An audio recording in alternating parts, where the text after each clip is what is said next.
প্রতি বছরের ন্যায় আমরা এবারও ইফতার বাজারের আয়োজন করেছি। সো আমাদের যে আইটেমগুলো আমরা রেখেছি এখানে আমরা ঐতিহ্যবাহী যে বাংলাদেশি ইফতারগুলো সেগুলোও আছে, আমাদের সাবকন্টিনেন্টালের যে ফেমাস ডিশগুলো সেগুলোও রেখেছি এবং কিছু আধুনিক মডার্ন কিছু ফুড আমরা রেখেছি। সো ওগুলো সব কিছুর সমন্বয়ে মোর দেন 80 আইটেমস আমরা ইফতার বাজার আমরা রাখার চেষ্টা করছি। আর এর বাইরেও আমাদের যে রেস্টুরেন্টগুলো আছে, রেস্টুরেন্টে আপনার এই রমজান মাস উপলক্ষে 26টা ব্যাংকের সাথে আমাদের এমওইউ করা আছে 80টা কার্ডের উপর। সো আপনারা যদি কেউ বাই ওয়ান গেট ওয়ান বা বাই ওয়ান গেট 3 এনজয় করতে চান, ইউ আর মোস্ট ওয়েলকাম। 3টা ব্যাংকের সাথে বাই ওয়ান গেট 3 আছে, একটা হচ্ছে যমুনা ব্যাংক, একটা হচ্ছে এবিএল, আর একটা হচ্ছে আপনার ওয়ান ব্যাংক। আর এর বাইরেও বিকাশ আমাদের সাথে এবার নতুনভাবে অ্যাড হয়েছে। তো বিকাশ অ্যাকাউন্ট আসলে সবার কাছেই আছে।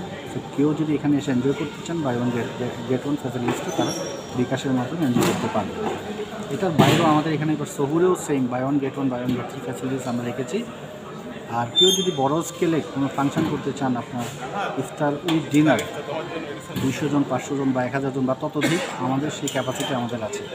সো আমি আমাদের চট্টগ্রামবাসীকে বলবো আপনারা এই রমজান মাস উপলক্ষে আমাদের সাথে থাকবেন এবং আপনারা এসে আমাদের ইফতার ডিনার আপনি ট্রাই করবেন। আচ্ছা, অনেকগুলো বিরিয়ানি আছে, তার মধ্যে আপনারা আখনি বিরিয়ানিটা এখানে রেখেছেন। আখনিটা কি চট্টগ্রামের বেশি জনপ্রিয় কিনা, মানুষের বেশি পছন্দ করে কিনা? আখনি চট্টগ্রামের একটা খুবই জনপ্রিয় একটা ডিশ।